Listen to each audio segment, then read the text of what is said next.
Battle of the Challenges podcast with Vincent Cloud. And Hardcore Dave. And this is episode 6 of the Dirty 30. Yeah, XXX. So what's the name of this? I don't know at all. You should know. It's like booty. Oh yeah, booty. Yeah, booty. But it's like, that's not coming from a title. That's not a parody. I don't even get it. Except, there's a treasure chest that people have to pull and stuff.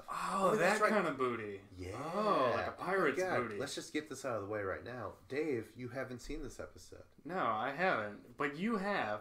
You're going to describe it to me, and I will give you my fresh takes. Yes, on but the twist is, I didn't actually write any notes.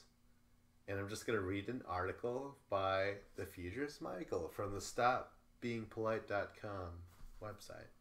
Is that cool? It's a great website, StopBeingPolite.com.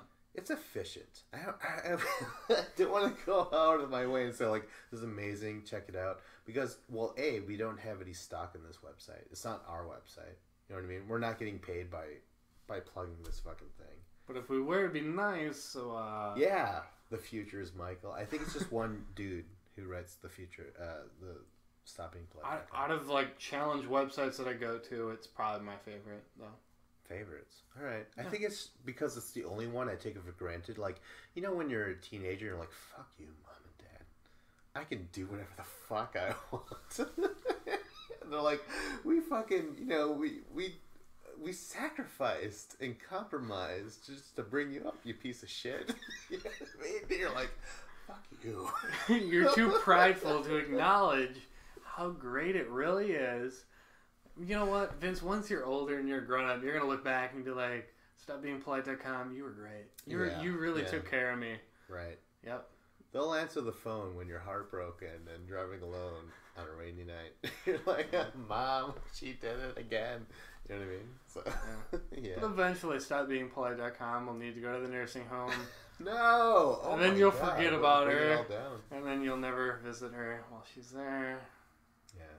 While she unwinds. Jesus Christ. Yes. Let's go to the article that's on there. What is it called? Is this a recap of the episode? The Challenge, XXX, Top Moments from Episode 6 by the Futurist Michael. And the headline says, we almost had one full challenge and one full elimination. ... Almost. So we didn't have a full challenge or elimination? No. Or we had a full challenge but not the full elimination? We had a full challenge but no full elimination. You already know someone who's going to be eliminated, and thus the only person eliminated, right? So you already know. So there are girls nominated as well? Yes. Oh, okay, but we don't know what happens with that. No. Interesting. But you, like I said, you already know who was eliminated, right? That's true. For the guys, I know the person who gets eliminated. Say it out loud. Say it. Ammo. By? I don't know. You don't know? Oh, no, really? Oh, know. That's interesting. I know Ammo gets eliminated. Yes. I don't know who he goes against, and I don't know what it is. Why? Or what kind of elimination? No. Because now I kind of want to test you throughout this episode. I'm like, can he predict why shit happens? So we're going to try and do that, I heard that Ammo passes out. He passes out. All right. I don't know if that's in the elimination or in the mission. Yeah. Well, I want you to try and guess this shit. Because he does pass out. From what? I want you to try and predict. PTSD. From what? Oh, I'm sure he's been through a lot, right? Yeah. His kind? Or what? Well, I mean, I've been on Twitter, and I know why he passes out. Christ. He passes out, he says it's because of PTSD. He said that? Yeah, he had... Oh my god, why do I laugh and mock him? Yeah, how dare you? Jesus Christ. Well, anyways, there's a lot of stuff on Twitter, but let's just get into the episode. We'll get into this later. No, I kind of... we're just breaking... Because I don't want to get into the meat of the story before we get to the story. All right. So you're saying... What did you say, after or before elimination? You said PTSD, that's all you said. Yeah, all I know is he passed out at some point in the episode, and there was stuff on Twitter about it, but I don't know if it was in the mission or if it was in the elimination or who it was against. That's interesting. All right, let's do it. Number 1, booty everywhere. The challenge is called Pirati Treasure. Which is Pirati? Pirati. Pirate? Pilates Treasure. You have to contort. You have to worship the sun god and greet with a downward dog. Pilates or pirates, or is it a mix of pirates and Pilates? Bit of yoga in there if you're paying attention. The challenge is called Pirate's Treasure and requires teams of 2 to pull 100 treasures chest. Oh my god, I forgot. This website, as cool as it is, can be misspelled and grammatically incorrect. Oh, grammar Nazi over here. Rip into him, Vince. Let him know. Nazis, Dave. Grammar Nazi. Nazis, Oh anything. shit! Sorry, I can't. We can't say the N-word anymore. There's a new N-word. Shit. Damn. Now there's 2 N-words. It's not even the That same. is a bad letter. The N's are bad. Any N-word, yeah. Nirvana. Fuck that band, right? No, Nirvana's good. Nirvana's good. Nepotism? Motherfucker? No, right? nepotism's bad. It's very bad. So you agree? Nepotism's a bad word. Yeah, but that's a bad N-word. yeah, that's a bad one. But Nirvana's a good one. Napoleon? That was a bad word, right? He was a bad dude. He's a bad dude. Yeah, exactly. So that's on the list. Shit. What's another bad N-word, finally, before we get on with necrophilia? Oh my god, necrophilia. It's another bad one. N has a lot more negatives than it does positives. This has been fun. So, number 1. The challenge is called Parati Treasure and requires 2 teams of 2 to pull 100 treasure chest using just a rope. Alright? Chest. 100. I'm guessing it's 100-pound treasure chest. Oh, is there only one? From 100 yards away. They have a rope. It's attached to the chest. It's going to be guy-girl teams. They're going to just help each other pull this chest across. As soon as they do that, they have to carry the chest, and there's going to be a log 3 inches off the ground. But you have to dig a hole to get underneath it. You need to pull the chest underneath it? Underneath it, yes. Oh, okay. That's correct. All right. And then once you get there, you put it on... I want to say it's like imagine like a scaffolding. Okay. But on top of it are the floors that you have to put it on. And you have to poke your fingers through the floorboards and push it for like an extended period. And then once you get it there, you have to get it across some more sand, maybe at 20 yards. I don't know. Whatever. And then once you get there, there's a sledgehammer. Crack it open. There's the pirate... flag there. You put it on your pole and you pull it up, and there. Okay. You gotta win. Sweet. So when they're doing this, there's guy-girl teams. So there's probably, I don't know how many people are on the show right now, like 24 or something. So is there like 12 different chests? They're all doing it at the same time? Not 12. No, there's 2 different heats. Thank you very much for asking. Because it's 6 and 6. But the interesting thing is that how these pairings are created. This is going back to the dirty part of the challenge. To me, this is all about the people that are bad, who suck, who get to make the awesome power plays because they're the dirty whatever. You know what I mean? That's the dirty part. You don't want to win necessarily. If you want to get all the camera time and shit, you want to be the loser of the mission. And you want to be involved in the pulling of the cards and shit like that. You know what I mean? That's the meat of this fucking show, man. I lose track of what I'm trying to say. No, it makes sense. Like if you win, then you just win. But if you lose, you get into like the second part of the episode, where it comes down to the elimination, and that type of stuff. But you don't want to lose, and you don't want to be put into that pool where you might possibly, unless you pull the double X, then you can send someone in. What I was getting at was that now the winners of last elimination round was full of redemption people, right? And that was Tony and Jenna. Now Tony and Jenna get to create the teams of this mission. They get to pick the teams? They get to pick the teams. Ooh, interesting. Which is interesting for a while. I want to look up the teams exactly. I don't remember who created who, but there were a bit of surprises here.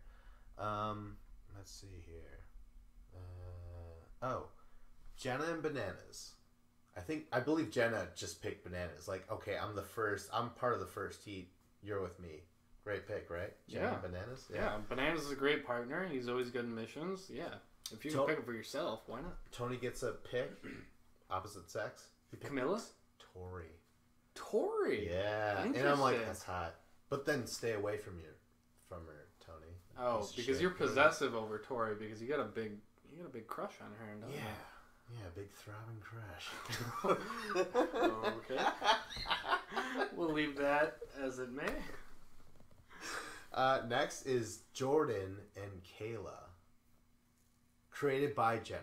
Ooh, Jordan's a good competitor. Jenna put Kayla with He Jordan. has lots of experience with sledgehammers. They've also been flirting this episode. I forgot to mention this. At the bars. Yeah. Jordan is a notorious flirt. Yes. From his time on the challenge and also Champs vs. Pros. Correct. Oh my god, yeah. He tried to get it on with virgin-ass Lolo Jones. Right? Yeah. I'm pissed that Lolo isn't coming back for Champs vs. Pros too. Same with Louise. She was the reason they both should have came back. A second season was to have her come back. She needed to come back to redeem herself. Yeah. Well, I mean, I don't even know to redeem herself, like, because she did very well, but like to actually get the win. Right. Well, she didn't get to the end because they had a stupid ass bloodbath, purge, whatever you want to call it, where they get rid of a shitload of players for no reason. You know what I mean? Next we have Cara Maria and CT. Tony puts that together. Cara Maria and CT. So who is Tony aligned with? I think he's aligned with the veterans. CT. He's aligned with the CT and Derek and Bananas. Yes, those absolutely. guys. Yes. So he's given CT Cara Maria, who is probably either the best female competitor or second best. Her and like Camilla are like the two female vets that are awesome competitors. Now I look at this list. I'm like, I just assume that's how things were put together. But I mean, Camilla and Leroy are next. By I assume, who's the next? Jenna. Who did that? Jenna. Yeah, Jenna. Perhaps. Camilla and Leroy. Actually, you know what? That's a good tag team. Camilla right says there. She's like, "Hey, Leroy does suck, and I will have to use, do a lot of, he might prove me wrong, but he might not, and that's why I kind of like Camilla in this one moment here. I'm like, yeah, you never know, because like even Leroy says, I'm really good at just like snuggling in with everybody, winning everybody's trust, being a political, just like, hey, that's the kind of guy I want to have a beer with, literally. Yeah. Could you imagine if you could fucking drink with the president? Like, Donald Trump, you stupid son of a bitch. Give me hold on. Hug me, motherfucker. You stupid motherfucker. And then his security guards will come in like, alright, that's enough, Vince. I'm like, oh, sorry. I feel like I'd be like drinking brandy with him or some weird... Oh, yeah, something more high class. Yeah. In his mind, but like... in my face, and I'm like blowing weed in his face. Like, fuck you. But Donald Trump would be drinking something that he thinks is classy, but you're like, whoa, this is more white trash than anything I've ever drinking. Come on. And I know white trash. Because I am it. These are the transcripts of my tweets, okay? We're going to smoke this shit because this is good shit. That's horrible impression. Camilla and Leroy, right? Camilla, she's like, fuck, god damn it, Leroy. You know what I mean? Yeah, and Leroy, he's great in eliminations when he's one-on-one with somebody, but Leroy, his letdown is in missions and then also in finals. Like, he's not that good at that. But in an elimination, Leroy is one of the toughest outs you're going to have because one-on-one, he's a beast. Yes, absolutely. The next pairing is Anissa and Derek K. At first, when I heard it, I'm like, I like that. I like that right there. They're two old school vets. Like, they've been around so long. Yes. To see them as a pairing is kind of cool. Yes. And I almost want to say, when you say two old school vets, I want to say 2-0 old school. You know what I mean? They've just been around for so long. They're just going to be fucking great. Two old school vets. Are they too old school or just... Oh, there are two of them. Like, the number two old school or they're too old? They're too old. They're not going to do any good. Hunter and Marie. Hunter, I like nothing that. but bundle of mass. Marie, who's like a fucking, I don't know, she's a betrayer of friends. Jenna and Kayla. Marie has me very intrigued this season, and I'm she's growing on me. Yes. At least personality-wise. I've seen a lot more from her. I don't know what she can do physically and the challenges and stuff like that, but last year when she was first on Rivals, like Rivals 3, I was throwaway. Eliminated immediately. Yeah. Yeah. By Kayla, was it? Yeah, I think so. I think so. Something like that. But Yeah, that could be a good team. Hunter is really good. Hunter's kind of like a Nelson type, like very physical, very strong, but Hunter quite hasn't had the chance to shine. He wasn't able to get past the bloodbath, last season. Puzzle, essentially, right? Next, Nelson and Veronica. Interesting. When I heard that, I'm like, even Nelson, he was like, hey, give me experience over anything, really. Yeah, because he's the brawn. Yes. He's strength. He's might. Veronica, she's a vet. She's smart. She knows what she's doing. Physically, I don't think she can hang, but, mentally, I think she's good. Even if they lose, I'm like, politically, she could be, well, I guess, I don't know about that. I take that back. Before, she could be politically, like, I'm going to save my ass every time, but, well, let's just go on. Dario and Nicole, back again from Rivals 3. How do you think they fare? This is like Rivals 3 and then like Bloodlines and like, ugh. Next, Brittany and Corey. Corey and Brittany. Brittany is like the, what do you call it? Like the pageant queen or something like that? Tori used to be a pageant queen. No. Brad and Tori used to be a pageant queen. Remember that? Who? The chick that married Brad. You know who Brad is? Yeah. Tori. She was an ex-pageant, beauty pageant chick, yeah? That is true, but Brittany from this season was also a pageant queen. That's what I said. I said Brittany is like Tori, who is Brad's wife. Okay. I misheard you. I thought you were saying she wasn't, but Tori was. And I'm like, no, they both were. They fought for a crown once. Will they fight again? Well, who was your guy partner? Brittany and Corey. How do you think they fare? I have no idea what Brittany is capable of. Corey, he lets down most of the time. I don't think Corey would get last, but I don't see him getting first. He's kind of middle of the road. All right. Well, and then finally, the team, Ammo and Jemmy. Ooh.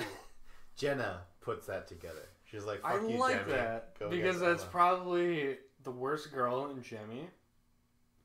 But this is Jenna's thinking. So you agree with Jenna's thinking. Where it's like, yeah. You know what I do? I put the girl that I hate with the guy that I just don't understand. Well, with the guy that she thinks is probably the worst competitor out there. Yeah? Yeah. All right. I mean, Cara Maria would differ. She was like, Ammo's given us way more than you, Tony. That is true. Although, no, let's be fair. Tony was the other picking person, so I guess that can never be that. Yeah. But still, she did say that Ammo was better. I don't know what we're getting at. Okay, right, so what I think there with Jenna picking Jemmy and Ammo, it's payback for what Jemmy, because Jenna saved Jemmy when it was like the first or second episode and it was send home 4 people. She sent home LaToya instead of Jemmy. Right. But then Jemmy ends up throwing in Jenna, and Jenna was blindsided by it, and she was like, what the hell? Like, you owe me a little bit because I saved your ass. Yeah. And Jimmy's like, we don't have no alliance. We ain't no friends. No. So now it's a little bit of payback. You know, the line has been drawn in the sand, and it's, Jenna's on one side, Jemmy is on the other. So I like it. She's giving her a weak partner. Let's get to what actually happens in the mission, right? Yeah. Now, they have to do the obstacle course. I explained that to you, right? There's an obstacle course?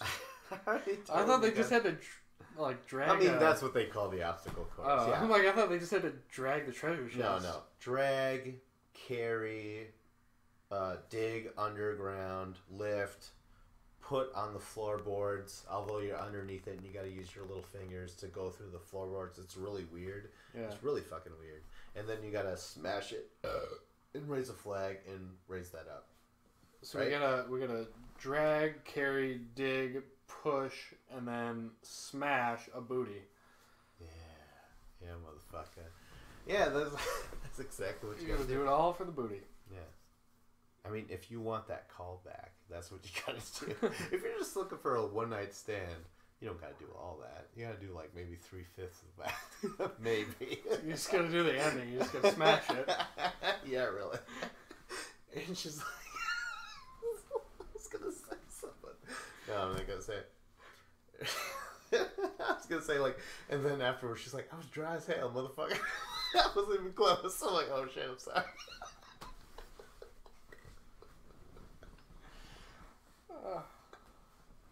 I'm just gonna leave that there and not touch it. I'm sorry, like you got real raunchy all of a sudden. I'm like, how do I top that? Oh, you topped it. You smashed it. You smashed it. Oh, I smashed the booty. Alright, well, you know what? There are 10 teams and we'll play in 2 heats. Alright, we already spoke about that. The first place team in both heats will become safe, while the bottom 2 teams in both heats will be pulling crosses no matter what. Okay. Alright? Alright. Because they survived redemption, Tony and Jenna select the teams. We already went through that. Rather than pair weak people with strong people, they stack teams to be really strong. Yeah, you put the people you don't like with bad partners to make sure that they inevitably go into the draw. Well, guess what? CT and Cara Maria win the first heat. Okay. I totally see that. I feel like CT, Cara Maria, I would say Darrell and Tori, and then also Bananas and Jenna. I believe that's a Tony. Strongest. I believe that's a Tony team that he made. Yeah. Is that smart or is that smart? Right? That's huge. Yeah. Because that was going to win, man. Like, I was like, whoever makes that team, they're going to repay you. You're not going in or whatever. You know what I mean? I don't know. That's how I saw it. Yeah, that's very smart by Tony because he's helping out 2 vets and he's helping them win, and to have those 2 people like aligned with you and happy with you, that's great. Like you're good. Oh yeah, absolutely. Other than the fact that Tony is still a guy who did get sent home, so out of that veteran alliance, Tony is still at the bottom of that alliance. Oh, and Cara still does not like Tony. That's true.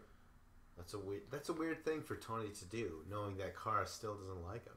He's trying to win her over. Right. Oh, because yeah, win her over. This is sober Tony. It's not drunk Tony. Yeah, drunk Tony is a dick. Yeah. But sober Tony is trying to mend fences. He's trying to right the wrongs. Yeah. I see it now.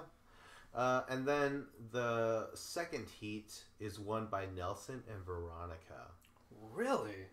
Wow. Was it all Nelson? Because I feel like that would be all Nelson. It could have been. I mean, I don't know. You can't just say it's all one person. I mean, every single pairing was like, look, CT and Cara Maria. Do you think it was all Nelson? I don't know. So, did Nelson win the second heat, or did he win second place? Second heat. Okay. Second heat. I was going to say Nelson knows a thing or two about getting second place. Ah, shit. Oh, shit. Okay, so Derek and Anissa get last place. Last? And Tony and Tori get last place. What? Dario and Nicole get last place. I can see that. Sure. Right? And then finally, Jemmy and Ammo. Yeah, for sure. Okay, I can see all 4 of those teams because there was either a weak link, but Tony and Tori, I would say, I'm if anything, it might be Tony's fault because I just still believe in Tori and she's like cute and adorable and just downright perfect in my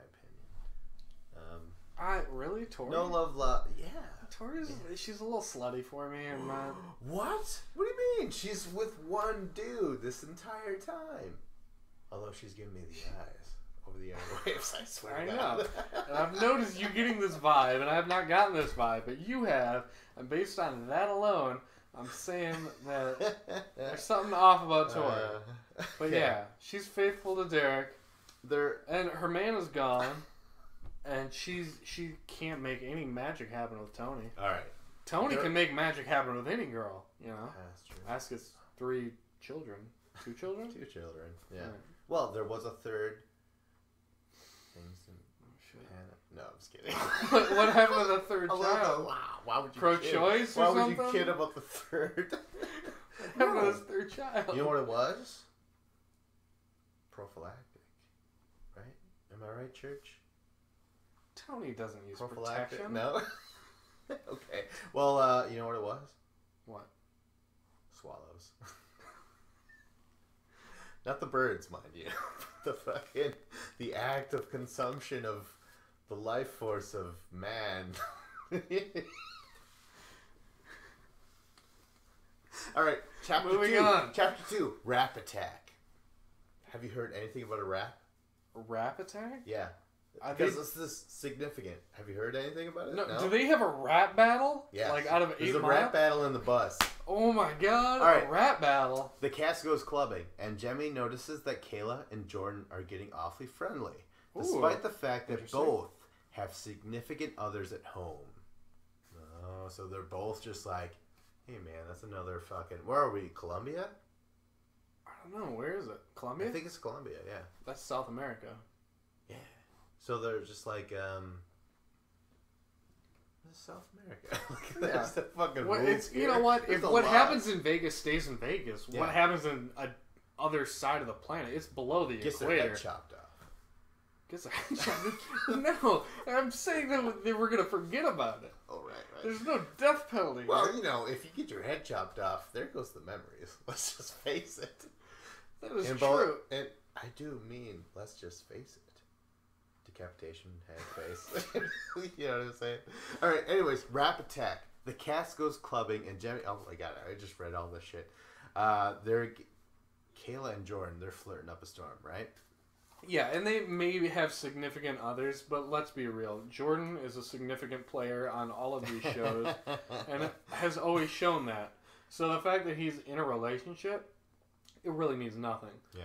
Kayla, we've only seen her last year. She was with Corey until Corey disrespected her, and then she got sent home. Yes. So, I mean, but Do you honestly... think overall, though, ditch Corey because he chose Anissa over you? Or no, Camilla over you. Yeah. And Anissa, because he never made out with Kayla or fucked Kayla. He fucked... I mean, He Camilla. made out with Kayla. He fucked... No. I mean, this season. This season. Okay. He fucked Camilla, and he made out with Anissa. He didn't do anything with Kayla. So if I'm Kayla, I'm like, well, I don't know. I think Corey's just kind of an asshole and was trying to, like, piss her off Better a to little get bit. with Jordan? Is what we're getting at or no? What do you think? Yeah, it's great for... You know what, Kayla, Jordan... You know what, it may not be, like, a long-term Jordan thing. always goes with the top females, though, doesn't he? Oh, he does. That's, yeah, Laurel. And that's when you know. Laurel, remember when Jordan and Laurel got together? That's like an all-time like great. Try to get on competitors. Lolo. Lolo, yeah. He goes straight. You get a little for scared off because he's like, "Oh, I'm probably not going to get past." Yeah, the because fence. she's like, "I'm 34-year-old virgin" or shit like that. Yeah. And oh, by the way, this is not written by Judd Apatow, so this isn't going to be funny. This is going to be there's you no know what comedy I mean? involved. It's going to be messy. You're not going to be putting your bike in my trunk. Yeah. None of There, those there cool will be no puns. waxing at all. I mean, it's a fucking jungle down there. First of all, so, Really? yeah. I feel like for speed in the Olympics. Oh yeah, that's right. Or she's fucking rocking some cornrows down there, right? Hell yeah, that'd be hot as shit. Lolo is hot until she starts to talk, and then I'm like, Yeah. bitch, you crazy. Bitch, Jesus Christ, bitch. That's how I refer to most women. Sorry. All right, hey, let's I'm get just back to... Okay, let's not try and offend women. Let's get back to what this chapter is about. And it says, all right, cast goes clubbing. On the bus ride home, the whole cast has a rap battle. It's mostly in good fun, though Demi rhymes about Jordan and Kayla getting close. In fact, I think she's like, hey, Jordan, I know that you're trying to get with that Kayla bitch, but if you fuck her, you're gonna end up with that Corey itch or something like that. Oh! That is awesome. Dude, the second you said Jemmy started to do a rap, I was like, oh, Jemmy's from the South. She goes clubbing all the time. Jemmy would be able to hold her own in an awesome rap battle. And that proves it. Like, that is awesome. That's a great line. Good for Jemmy. Okay, now... Jemmy's kind of a bitch. And I of don't course, really like her, but that's a great line. Yes. That's essentially what she said. I'm paraphrasing. I'm not exactly sure. And this is and I'm paraphrasing what Jordan says. He basically says, he's like, Jemmy, all your rhymes are a disgrace, especially when you're talking to me with that Down syndrome face. Oh, shit. Damn. Now, you laugh. How do you feel You about laugh. that? Vince, This is the... for the listeners, Vince works with... I work with the... I don't even know the politically correct term. I would just say mentally handicapped. It changes every year. Seriously, it changes every year. Once it was... The most significant way to say it was the cognitively disabled. Yeah. Now, it might be something different, but I'll just say this. Yes. But I feel like to call anyone disabled is demeaning to them. Because, right, you know right. what? That's why I'm sure it's been changed since then. But I'm just saying, like, dealing from, like, 2000... I'm going to say 2015. It's like 2 years ago. Yeah. Still. It's a long time in the eyes of the internet. Oh, yeah, for sure. So I'll just say cognitively disabled. You know, that's... And hey, you also worked in the same field. That's true. Yeah. Don't take anything away from whatever. I still use the R word now and again. Unfortunately. Okay, well, we didn't have to say that part. I just said the R word. I didn't say the full word. But he says this, right? He says this word. And Jemmy tries to brush off the comment, but is clearly upset. Yeah. Yeah. I would be upset too. Is that all you have to say about this? Hold on. Okay. Jordan quickly receives backlash from this, especially from Anissa. Oh, yeah. Anissa's offended by everything. Who feels Jordan should be an advocate for those with disabilities. That's a legit argument. Jordan tries to apologize to Jemmy, but she's hidden in the bathroom crying, and he gets bitched at by Anissa standing in the way. Anissa claims that I don't know. It almost looks like he might have, but he might have, like, pushed her away to get to Jemmy. Maybe. I can't tell. I really can't tell. I only watched this episode once, you know? But she was just like, oh my god, you are the worst person of all time, and shit like that. You know, Anissa overreacts? I've never seen that. Jordan gently pushes Anissa's back because, the author of this article seems to be siding with Jordan right here. He says, Michael, the future's Michael wrote this. He says, Jordan gently pushes Anissa's back because she's standing in front of the door, but she flips out. Yeah. Do you think that's probably accurate? I could see it as accurate because Anissa always tries to put herself in situations. Are you ready to burn up the stake with the future's Michael? Yes. In these Salem the future's Michael sounds legit because it does sound like Anissa where she's putting herself into a confrontation. Oh yeah. Where she doesn't belong because she's had no camera time this season at all because she hasn't been in any drama. Right. And she sees this as a prime opportunity to sit up on her high horse and yell at people and tell them how they're wrong because that's what she always does. Yeah. So, I don't know. I was like, oh my god, that could be radically, like, offensive in this PC age or whatever. Because I could swear to God, in other challenges, in other older seasons, people have said the R word plenty of times. And by R, I mean redemption. Redemption House. Yeah. That's where Tony and Jenna came from. The R word house. Yeah. All right, chapter 3. Okay, whoa. Okay, so I need to say on this, on Twitter, I follow a lot of challengers, mostly my favorites. I don't follow Anissa, I'm sorry. But I do follow, like, Cara Maria, Jenna, Kayla, Jordan, Cara Maria. All right. On Twitter, I saw a tweet from Jordan when this, like, right after the episode aired or during the episode when it aired. And Jordan stated an amazing line, and it was in response to this whole thing. And Vince, I know you're probably going to appreciate this more than our listeners will, because you're a big UFC fan. Okay. You know a lot about Ultimate Fighting and stuff like that. Right. Jordan's quote was the same quote that Conor McGregor used when, I don't know, it was either when he beat Jose Aldo or he beat Eddie Alvarez. One of those fights. And Jordan tweets out the same line that Conor McGregor said after his fight. Jordan tweeted out, I would like to take this opportunity to apologize to fucking nobody. Yeah. The champ apologizes to fucking no one. Wow. And I thought it was great because it was very Conor McGregor, and I was like, Jordan, what? I'm like, he's like, I want to apologize for nothing. Fuck you all. It's and, like, give you the middle finger. Like, that was Jordan's response, and I thought that was a brilliant line. Okay, but, like, knowing that the fact that he offended a lot of people in the house, so much so that, spoiler alert, he's going to go in elimination tonight. Okay. He says that. I apologize to absolutely no one. Was it brilliant for Conor? Sure, because he's like, hey, guess what? I'm the most popular UFC fighter of all time. That's why I'm able to cut past Tony Ferguson, Habib, whatever you want to say, to get that title fight against Eddie Alvarez. And he beat him, right? And he's like, I want to take this time to apologize to absolutely nobody. You know what I mean? And everyone's like, woo-hoo-hoo. But he offended a big portion of America. I mean, like, we've both worked in this field.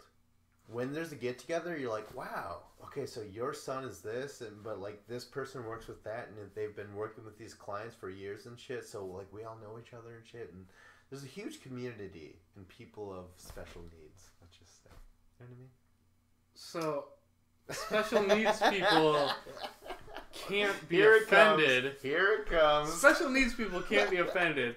So Vince, you yourself, the delicate snowflake that you are, must be offended for them and be their voice. You say they can't be offended? Not by this. They're not cognitively able to be offended by this. They're like, who would watch that TV? I wouldn't. They only watch it for the music videos, and they stop playing music videos. Bring back Lady Gaga. Exactly. That's amazing. I'm not saying... Okay, what Jordan said was offensive. Definitely. Okay, well, you know, I mean, it is offensive, but I thought that tweet that he said, I'm going to apologize to fucking nobody because the champ apologizes for nothing. Like... That type of thing, like, it was him quoting Conor McGregor, and I'm a UFC fan, so I like that Conor quote. McGregor's cool. But what Jordan, he's not at that level enough to justify that. Jordan is just a certifiable asshole, and it's kind of what he's always been. Yes. And he's just being more of an asshole, and I like it, because it's him playing his role. Oh, okay, alright. He's a guy so you're saying... who gets with the girls, he's an asshole... You would think the fact that he's disabled and has, you know, he only has one hand instead of two, that might humble him, but no. Instead, it puts his ego into hyperdrive. Right. I mean, like, you know, when Anissa's like, you know, you should be an advocate because you are also disabled. Like, don't you think that hurt him or whoever it is that said it? Maybe it wasn't even Anissa, maybe it was someone else, but like someone said you're also disabled, and to me, if I was Jordan, I'd be like, I would get hurt by that word no matter what. That's like calling someone the N-word. Nepotism. You know what I mean? Nebraskan. Like, they're like, that hurts, man, because we didn't win the Oscar that year. You know, what's his name? You got nominated. But ultimately, it boils down to this: it was Jordan making a sick burn on Jemmy, and I applaud that. And by sick burn, you mean because we've both said that Jemmy's got a weird look. Yeah, she's pretty damn ugly. Now, again, going back to, like, you know, this is a different year. This is a fucking, you know, people have a right to be offended. They've always had the right to be offended. But in the past, this would have been, everyone would have got a wholesome laugh. Like, oh. Because I'm pretty sure the R word has been uttered before. Reputation. In the old challenges, you know what I mean? Yeah. And they were just like, no one thought a second about it. You could say the F word, too. Yes, you could. Oh, and my not God, fuck, those were good but times. the other F word. Yes. Good to what? How Fraudulent. dare you? Yes, that F word. Financial crises. Yeah. Don't say the F word to ammo. Philanthropist. That's not an F, you fucker. It's PH, damn it. I'm a full-on rapist. Okay, Tobias Funke. No, that's Charlie. Come on. That's Charlie Day right there, man. That's not Tobias Funke. He's an anal rapist. Anal rapist. That is correct. Yeah. He's an anal rapist. Oh shit! All right, number 3, playing the game of life. CT, Carmaria, Nelson, and Veronica have the task to vote in a male and a female into the Presidio. How do you like it, the Presidio? The name? I think it's awesome. Yeah? Presidio? Yeah. It just doesn't... To me, I don't know what it is. I have no... You know what I mean? It's weird. It's Gulag? I like the Gulag after a while. I'm like, Gulag. But... That's Russian. Yeah. Because I like... Oh my god! I like the Russian accent. I like everything Russian. And I forgot to mention, and they might not even mention this on this article, but Tori started off the episode of her doing a character as a Russian who was just giving people their psychic prediction or whatever. And I love the broken Russian accent. And Tori, that's a big turn on for you. Tori of all people. Double turn on. Even though she was dressed as a man, she had a mustache and shit. Ooh, ew. Oh, it still did it to me. For me. I was just like, you like it when Tori dresses as a Russian man. It didn't matter. Like, Tori, again, like, just won me over. Really? Out of nowhere. She has mannish features as it is. Yeah? Have you seen her eyebrows? And her high cheekbones? She looks like Tito Ortiz with those cheekbones, man. What? Yes. Oh, my God. She's cute, but... I don't know. There's something about Tori that is just not jiving. Oh, Jesus Christ! All right. Let's get back to the point. Yeah, they're gonna send 2 people, male and female, into the Presidio. Okay, so who are these teams? These are the teams that got last or got first? Or what? Right now, it's about the people that won, and they're gonna decide whoever they want, whether they were safe or they were in last place, who's for sure gonna go in. And it's only the teams that got first.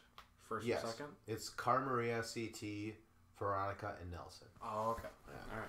And they say, CT feels Jordan should go based on his comments from the prior night. The offensive thing. That makes sense. He's not in your alliance, and that's a good answer of something they did in the house. I kind of thought that Jordan was in CT's alliance. I feel like he's working with Bananas. He wants to. I feel like Jordan and Bananas, I don't think that's a relationship that can really be mended. Really? Yeah. Because I feel like Bananas holds grudges, and I feel like he's probably holding a grudge against Jordan. I feel like Bananas is behind this. I've never seen any sign of Bananas holding a grudge against Jordan. Really. But he should, based off of the grudge he held against Sarah. Jordan made a huge argument about, like, what? Sarah, no. This is our friend, Bananas. That was all for TV. Right? Man. All for TV. But it probably worked on him. It worked out. Yeah, it was him trying to save face. Because but it worked. Not so much. He's no. sent in. Nah. Well, we'll see here. Yeah. CT wants to send in Jordan. Nelson and Carmaria still want to send Tony in. Yep. But agree with the logic of sending Jordan in. So Jordan is thrown into elimination. For the girls, people point the finger at Marie because she tried to separate Kayla and Jenna, who were her friends. You know, everyone's like, wow, that was a dirty move. Because she's supposedly friends with them outside the show. But most people agreed to vote in Marie. Veronica acknowledges that Marie's move was a smart game move, but she's in the minority and sends in Marie with everyone else. So yeah, it's going to be Marie and Jordan going in. Okay. All right. Chapter 4, Easy Targets. Derek pulls the double cross for the men and sends in ammo. He spares Dario. He spares Tony. He sends in Dario. Ammo against... Derek did that. See, that's interesting to me. That's surprising. I feel like Derek should have sent in the best competitor out there to go against Jordan. Because Jordan's a good competitor. He has the ability to take someone out. So maybe you should send in Dario, who's a good competitor. But the thing is, I still think Jordan is aligned with Derek, CT, Bananas. He's aligned with them for the most part. He's not... Maybe they didn't have a complete handshake, but he's not going against them at all. You know what I mean? Yeah, he wants to give him a layup, or at least the guy he wants to go against, rather than going against a strong guy. So Derek is not going to put Jordan up against Tony because both Tony and Jordan are working with Derek. He could put him against Dario, who is not working with Derek, but Jordan wants him. He wants Jordan to win, so he puts Ammo in. Yeah, that's the thing, right? So Derek pulls a double cross, sends Ammo in, which is the easiest possible move. And Nisa also pulls a double cross. Nisa pulls it and sends in Tori. Who are the other options for her to pick from? I do not remember. Okay.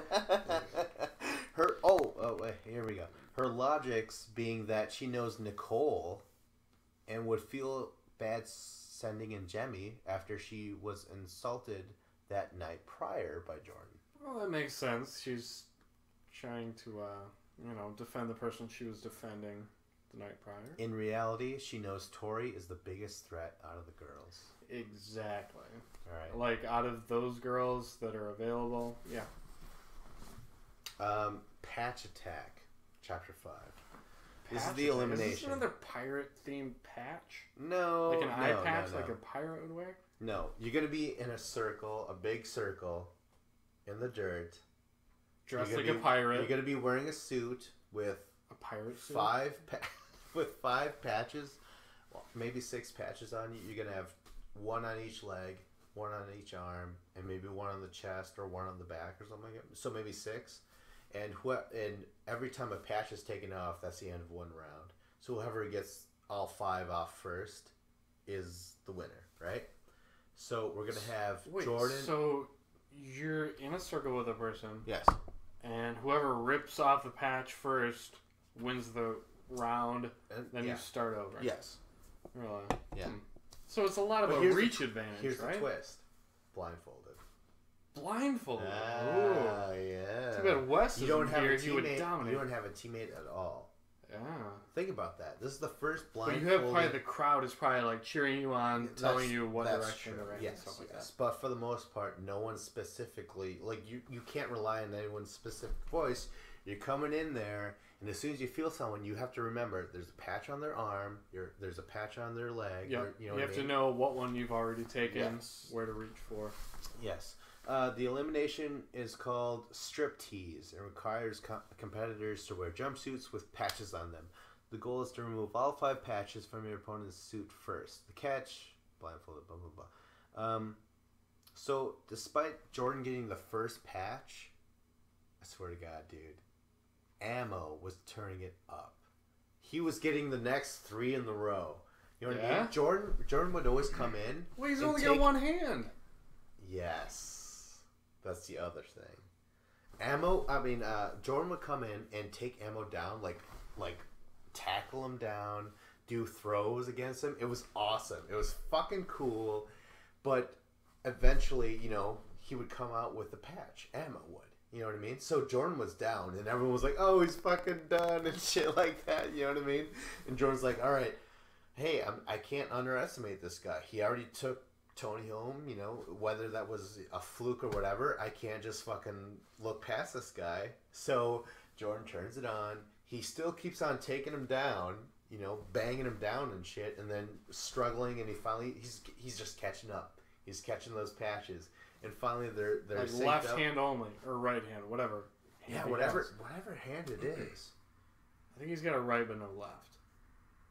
Do you think he was originally a southpaw and he just had to learn to do orthodox? No. You don't think so? I think whatever hand he has was always his dominant hand. But how can you tell? You're just born that way. You know what I mean? Yeah, you don't think so? No, it can be learned. If you constantly always put a pencil in the left hand of a person when they're a child, they will become left hand dominant. Really? Oh shit. Yeah. That's kind of cool. All right. I'm saying that like a fact, but I don't know if it's a fact. Because you may so just be born serious that way. I don't know. It's so stern. You're like, no. If you do this is the truth. But you bought it. Right. You bought it hook, line, and sinker. Well, it doesn't matter what I believe because other people listen to this and they can be easily like saying, "Dave, no." You know what I mean? Well, if they because care to, it's something that I've heard. Because like if you're a baseball player, it's always more advantageous to be left-handed. Because if you're a left-handed batter or a left-handed pitcher, it's more unorthodox than you would normally see. So it helps you in pitching. So what people always say is when you have a little kid and you're teaching him to play baseball, you teach him to bat left-handed. And you teach him to throw left-handed. Because that way, if he makes it to the big leagues, That's so weird. He'll be a better player. And you're more likely to get a big money contract. And you'll have more success in the major leagues if you're left-handed because it's more rare. Yeah. So, I mean, so for that reason, I would say that it can be learned. Should everyone just be taught the opposite of what they're supposed to be? Right? Because don't they say, like, if you use the left hand, that means you're using more your right or something like that? Some shit like that? I don't know what that means. What? Never heard of that? Where, like, if when you have to use a different part of your body, your other part of the brain is working? No? Yeah, if you're using your left hand, your right brain is working. If you're using your right hand, your left side of your brain is working. Yeah, so if you force your true. poor child to be orthodox when he's clearly a southpaw, even though he's like, Pa, I'm failing literature class because my cursive sucks balls. You know what I mean? Like, you have no one to blame but yourself. From Georgia with Jimmy, apparently? Yeah. He clearly is supposed to be writing with one hand, but you're forcing him to write with the other hand because why? You want him to win some he little used to be games? an artistic child, but now he's all math and science, and you're like, what the hell? I just think it's a wait, long so road if ahead. you're left-handed, are you more artistically abled? I don't. And then if you're right-handed, you're more mathematic and science brained? Perhaps. I have no, I don't think so. No. I don't think. I know some left-handed people, they're very artistic. I'm just throwing it out there. Not to throw any stereotypes out there, but I know two people, so I'm going to apply it to everyone else. No. The alt-left is going to come out. They're like, no, we're left-handed. I've never thought of left-handed and right-handed as, like, leftist people and right people. Wow. That's a whole nother level. Shit. I know left-handed people who are right-minded. And I know right-handed people who are left-minded. Okay, well, getting back to the fucking elimination, Ammo is winning so much, but Jordan's able to dig deep down inside, continue to bring Ammo down, wrestle him down. You know, like, he is out-muscling Ammo, but Ammo's usually getting those patches, but this time, Jordan's just able to think a little bit clearly, saying, like, hey, it's his leg, his left leg, I have to go for that because I know that the left arm is gone, the patch is already gone, you know what I mean? So he just has that gotta go for the heel hook. He's... Okay, I see it. But yeah, he beats Ammo. He wins the elimination, and after losing, panic sets in for Ammo, and he's having trouble breathing. A medic is called, and the episode ends before the girls can compete. Ammo legitimately is like collapses. Was he like Tyree in He could have the been. Gulag? He could have been because, hey, you know what? He's talented. He's given us 2 great eliminations against Tony. All right. Well, I mean, sensational. You know, a lot of listeners like Tony, and I like him too. But as a competitor, a win over Tony, he fell off of the wall, and that's why Ammo won. Like, Tony fucked up, Ammo didn't win. Right. So, like, Tony was the fuck up there. So, like, I can't give Ammo a ton of credit for beating Tony because I think he was going to lose before Tony fell. Can you give Ammo a second shot? Sure. No, you can't. No, I can give him a second shot. shot. No, you can't because there's no redemption house. Ammo doesn't get a second chance. He is eliminated for sure. I mean, whether he passes out... First of all, okay, so when he passes out, I'm like, all right, why this cut? Why this cliffhanger? I know he's not dead. That would have made news.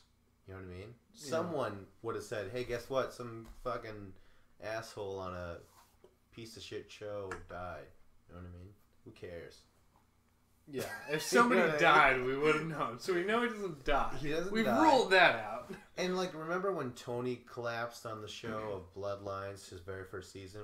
We were like, well, at least he was green. white in the face. Yeah, white, green, whatever. You know what I mean? He turned a different color, a different shade, and he collapsed. And we were like, well, that is pretty bad. But we already knew he was on Rivals 3 at the time. With Ammo, I'm like, I don't care.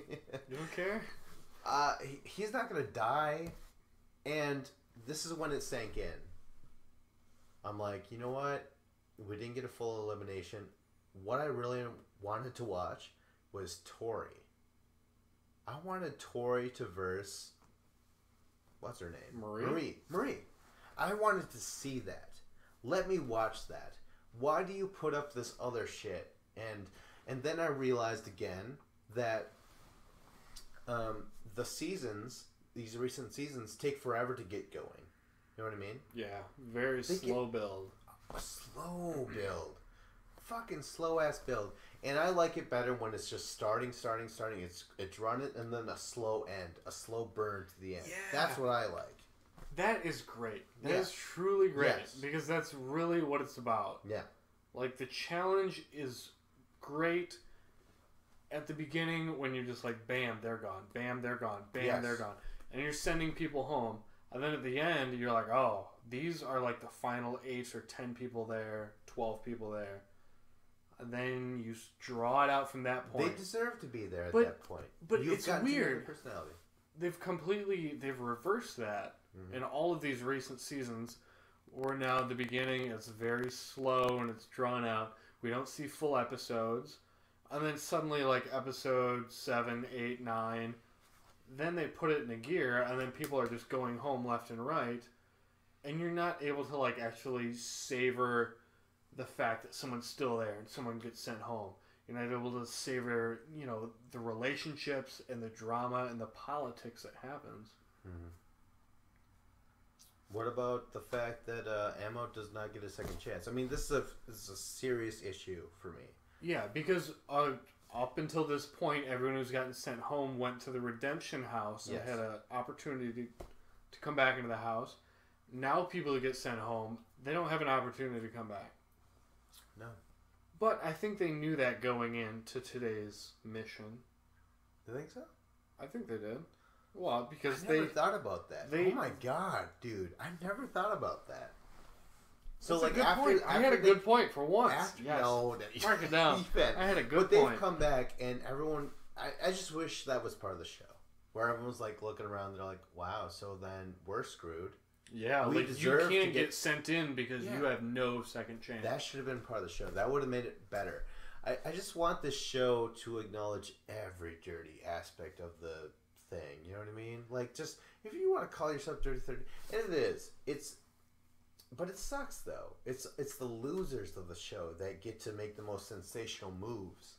The moves that send ripples through the fucking entire game. The winners just get to choose one person. But the losers, whoever randomly draws something, gets to fuck everything up. You know what I mean? But that makes sense with Dirty 30 because they got fucked over. Yes, I know. Then somehow they get the upper hand. To choose the teams and choose how it all falls. Right. No, this season, for the first time, it's totally dedicated to the theme. You know what, Vince? And you being a little upset that Ammo doesn't get a second chance. Do we know that? This is the fucking Dirty 30. Maybe another redemption house? That is unaired. Because you know what? Okay, this is what we've seen in this season. TJ has constantly talked about, you know, it's for $1 million. You know, the 3 teams in the final will split $1 million in some fashion. Right. So they've punked everyone who is in the cast of this show. Punked. Oh, I like that term. Yeah, it's very, you know, Ashton Kutcher. And then they've also done the Redemption House, where they've punked the cast again. But now, perhaps, I'm waiting for them to punk the audience in some fashion. And I don't know how. But God damn it, if they don't, I'm going to be pissed. I want to be fooled as a viewer. They need to mindfuck us in some way. So have another redemption house for the remaining people who get sent there, and then all of a sudden in the second to last episode, you have all of those people have a giant competition, and the winner of it gets to be, that third team in the final. They get to come back and be in the final. Where suddenly, hey, maybe Ashley K, who went home because her suitcase didn't come in the... Ashley M, yeah. Yeah. Ashley M. She didn't come, the ex-champion didn't come because her suitcase was gone. Oh, maybe perfect, she dude. comes back right at the end, or, people who get eliminated. Darrell is gone now.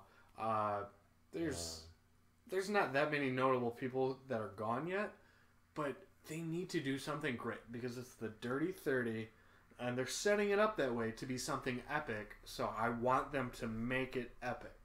Don't let me down, TJ. How about this is the dirty twist that they pull on the audience? TJ's like, hey, guess what? This is for $1 million.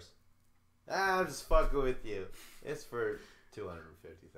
So like, what? That's like $100,000 less than what you said at the beginning of the season, you piece of shit. What the fuck? Turn on the Masters. Like, it's totally plausible. It's totally plausible. I can see them doing that. That's just the only way. Screw us over. Yeah, that's the only way they're gonna fuck with the fans. That, or they constantly don't show a full episode and they just say, next episode, because next episode we're going to have the girls' elimination. So that episode is starting off behind the 8-ball, basically, where they have to catch up. And are they really going to be able to catch up? They'll have a mission, and then are they even going to have an elimination? They probably won't even have an elimination. No, maybe half one, maybe, because... they want to. They're having it go on, and I feel like they're trying to establish their own trend where the fans could pick up on what's going to happen. Now we know that, like Jemmy, for example, they had all the. Oh my god! I forgot to mention this. Did I mention that Jemmy had this whole segment with her and Knight talking about their relationship? No. No. What? Oh, I forgot to mention deceased? it. Deceased. Yes. Often imitated, never duplicated. Fucking Ryan Knight. Yeah. And what did they have with them? Was it like was it last year with CT and DM when they did the tribute? That was the episode that you didn't see. And then oh wow. This is like poetry. It rhymes. Because there was an episode where you didn't see it and I was describing the episode to you, just like this episode you're describing it to me. Right.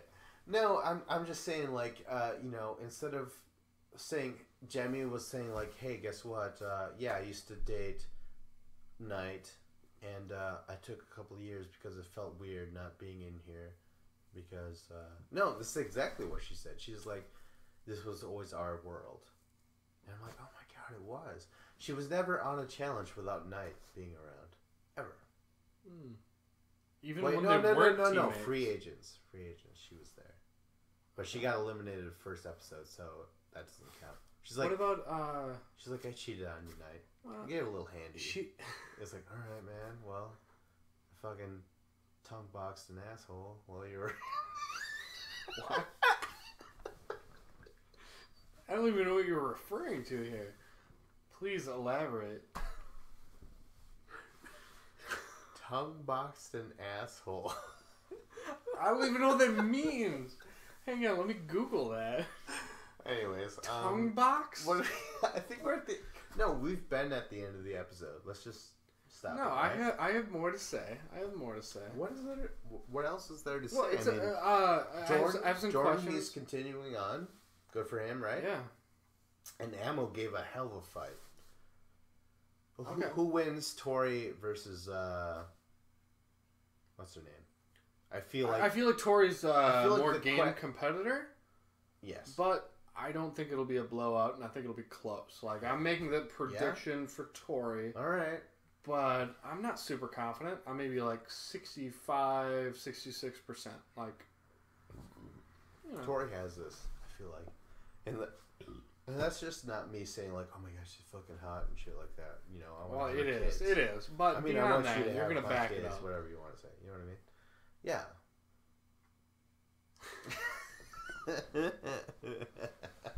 Okay, well, that's the end of the episode. No, Like, it's not the end of the episode. No, I have more what to else say. do you add to it? I have something to ask, and I Okay. have something I want to say that I read on Twitter. All right. So when Ammo like passed out, was that while the elimination was still going on, or was that afterwards? Afterwards. It was afterwards. He already lost. He already lost. It was all Yes, over. Yes. And then he was just laying there. What happened? No, he was sitting there, and the camera was right here, and they're like, "Emma, how are you doing?" He's like, "I'm doing all right. I'm doing all right." Like that. And he falls down out of camera. It's kind of dramatic looking, and then that's the end of the episode.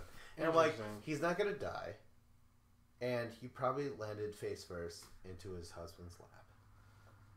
Boyfriend's lap? That's very insensitive. How's that insensitive? No, that's me trying to be wishful thinking for him. I'm like, what do you want? What's the lap of his mother? It doesn't matter. The lap Mother? of son. No, not in that way, asshole.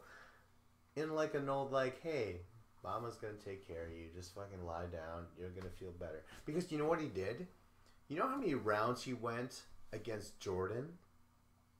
In elimination like 8 or round? 9. 8 or 9?